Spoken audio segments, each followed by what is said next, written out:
Flutetronic. Up now we're going to do another new instrument look. This is sort of an unboxing. I've skipped the unboxing part, but I've only spent about 5 minutes or so playing this instrument. So this will kind of serve as an unboxing.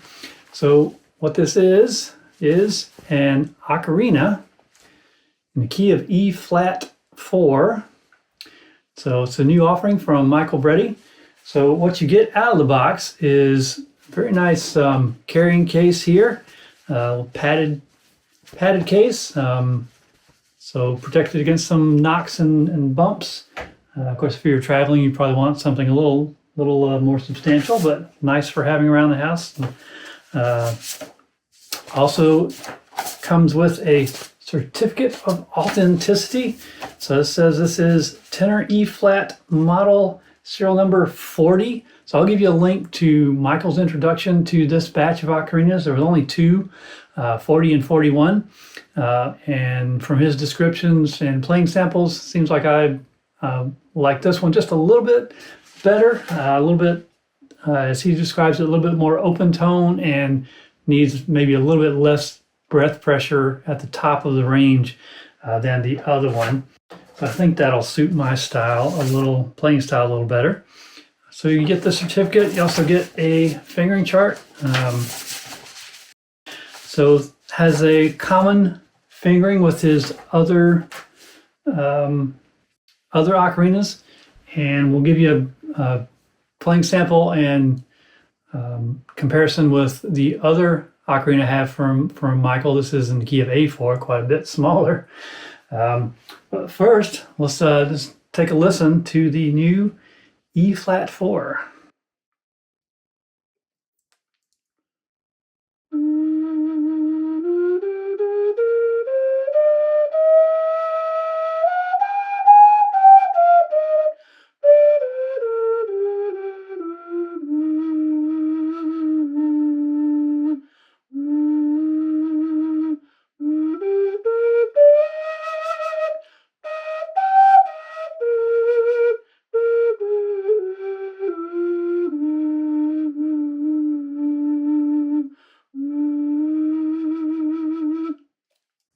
Yeah, so pretty cool. So if you're used to this style of tuning, it has a total of 1, 2, 3, 4, 5, 6, 7, 8, 9, 10, 11, 12 holes. So all 10 fingers get their own hole, and there are two extra holes. So at the bottom to give you your what would be the E note. I would think of it as C sharp, because I think of these really as transposing instruments.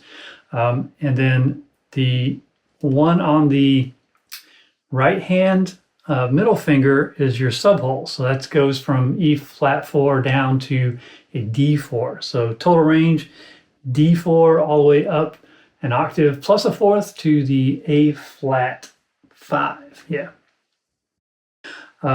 So very cool. So we'll give you a better look at this. So woods here. See what it says. Ribbon stripe sapele. So that is the back sapele wood. Top is wingay. So that dark, very dark brown. I'm getting a little glare there. Dark brown wingay, and the mouthpiece is aromatic cedar. Which helps with wetting out. So cedar, kind of like a recorder block, is very absorbent and kind of helps with wetting out. Of course, it gives you a care guide, and in there explains to only play a few minutes a day and kind of break it in just like you would a recorder. And that's to kind of get that cedar used to taking moisture and releasing moisture in a controlled fashion. So there we go. Now let's give a kind of size comparison. As you can see, this is A4, this is E-flat-4, much bigger. A4 has about the same depth, really, maybe, yeah, it's about the same depth, but obviously overall dimensions are going to be smaller for the smaller instrument. But very similar playing playing technique.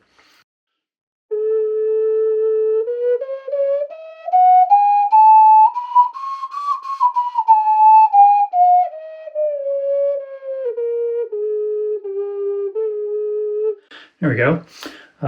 So I can give you a link to the first look on the A4. This is the smallest size he makes, and you do have to make sure you get your fingers squished up together to properly close those holes. I would say the E flat 4 is a little bit more forgiving in that regard. So fingers are still touching really, but they're not kind of squished quite as bad as the A4. Another thing to recognize is, and I think Michael talked about this on his video, the pinky hole on the left hand is a little bit large, particularly larger than the A4, of course.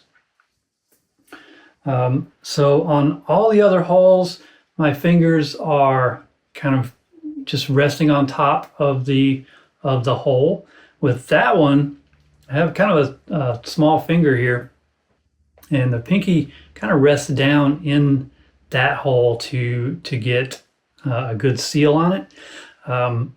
That's not really a big issue because that is only used for your very highest hole, unless you're getting into some fancy fingerings. So if you're coming from a flute world or a whistle world, fingering is actually very similar, except for those two tiny holes that I mentioned. And the only other caveat is that you keep that left hand pinky down as you go up the scale.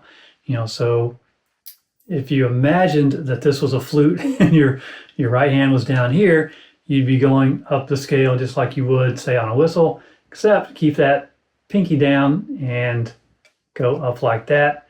Your octave is really all fingers off except for the pinky. And then you go, that's your octave plus, that's your 9th, 10th, and 11th, all fingers off. So yeah, pretty cool. That's really all I need to say about it. Like I said, I'll give you the link to Michael's introduction. He goes into much more detail on the voicing and how this design characteristics came to be. So I'm not going to go into all that. I'll let you watch Michael's video for that. But we're just going to do a little more playing sample today. And yeah, we're just going to do some improv here and call that a day.